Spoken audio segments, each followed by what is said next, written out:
je vous présente la fonction racine carrée. Dada! OK, elle n'est pas vraiment excitante la fonction. Parce que si je la dessine, la seule chose qu'elle fait, c'est qu'elle part à un point, puis elle monte pas trop vite comme ça. Et c'est tout.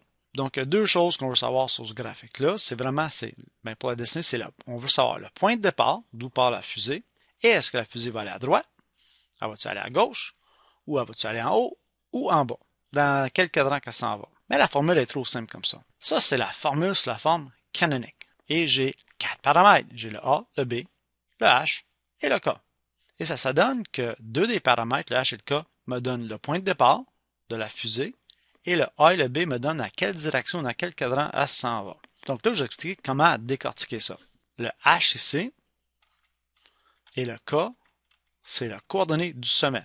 Donc si je viens comme ça, mon HK, disons, ça serait quelque chose comme ça. Ça, c'est le point de départ. On suppose qu'il s'en va, là, mais ça, c'est le point de départ. Pour le trouver, ça, disons, je vous donne un exemple. Donc, je vous donne ça comme ça. Ben, le sommet, tu regardes ici. Il faut que le x soit dans une parenthèse, que le coefficient du x soit 1, pas autre chose qu'un, il faut qu'il soit 1, et que j'ai un moins. Et le chiffre qui vient après le moins, c'est le sommet. Donc, moi, je regarde ça ici, je dis, OK, ça, je l'enlève. Mon sommet, c'est 8, 10. Donc, je viens comme ça, et j'écris 8, 10. Pas plus compliqué que ça. Mais des fois, il y a des attrapes. Disons, je mets quelque chose comme x plus 3. Ben, j'ai besoin d'avoir x moins. J'ai pas x moins, là, j'ai un plus. Alors, qu'est-ce que je fais? Pour trouver mon sommet, des fois, je vais ajouter un 2 moins comme ça. Parce qu'un plus est égal à 2 moins. Et là, je peux dire, ah, ça, je le veux pas. Ah, mon sommet est à 3. Ben, mon x en tout cas. Et si j'ai quelque chose comme 4x moins 8, ben là, j'ai un problème, là, le x, là, c'est un coefficient, c'est 4. Je ne veux pas, il faut que je le factorise, une mise en évidence simple. Donc, ce que je vais faire, je fais 4, parenthèse, là, j'ai le x, et là, quelque chose, donc lui, je vais diviser par 4. Donc, c'est moins 2. C'est super, 4 fois x, 4, oui, 4 fois... Donc, là, je viens de savoir le sommet, ben, j'enlève le x puis le moins, c'est 2, 2, quelque chose. Des fois, je peux avoir quelque chose comme moins 2x moins 8, ben là, où est-ce qu'il est là? J'ai pas de x, là. J'ai un coefficient, j'ai toutes sortes d'affaires mélangées. Donc encore, je commence. J'ai moins 2 en avant. Donc, il faut que je factorise le moins 2. Mise en évidence simple. J'ouvre la parenthèse. Donc ça va me donner un x, que je voulais tout seul. Et là, le chiffre qui vient ici, si tu fais, je pense que ça va donner plus 4. Parce que 2 fois moins 2, 2 fois moins 4, c'est bon.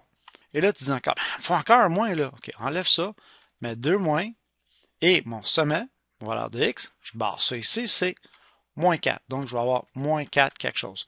Le chiffre qui est là, le cas, là, est tout le temps facile, c'est tout le temps plus quelque chose qui est là au bout. Donc là, on a le point de départ. Là, je vais encore écrire mon équation. Là, j'ai mon sommet avec le H puis le K, le point de départ de la fusée. Mais où est-ce qu'il s'en va? Mais là, vous voyez, vous avez un B, C puis un A.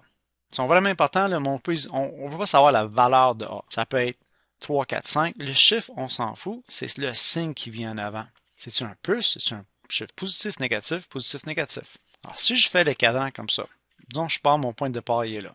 Vous avez plus, plus, ça c'est plus, plus, ça c'est plus, moins, ça c'est moins, moins, ça c'est moins, plus. Vous avez absolument rien compris, c'est pas grave, essayez pas de comprendre. Si j'ai deux chiffres positifs, il va aller à droite vers le haut. Si le premier chiffre, là, avant la radicaux, il est positif, et lui est négatif, il va aller en haut, mais à gauche. Si lui est négatif, il s'en va en bas, et si lui est positif, c'est à droite. Si lui est négatif, mais c'est en bas à gauche. Alors, ça, essayez pas de comprendre pourquoi, juste apprenez-le par cœur. Donc, si je prends une vraie question, là, j'ai mon équation. Y égale 2 radicaux 3 parenthèses x moins 4. Donc, la première chose, c'est le sommet, d'où part la fusée. Mais si je viens puis j'efface ça ici, le x puis le moins, j'ai 4, 5. 4, 5. Ça, c'est beau. Là, je sais dans quelle direction il s'en va. Il s'en va à droite, à gauche, en haut, en bas, on ne sait pas. Donc là, je regarde. J'ai positif, positif. Il s'en va par là. Si j'avais, disons, positif, négatif, en haut, à gauche. Si j'ai négatif, positif, ça c'est en bas, à droite. Si j'ai négatif, négatif, en bas, à gauche. Et c'est terminé pour la première leçon.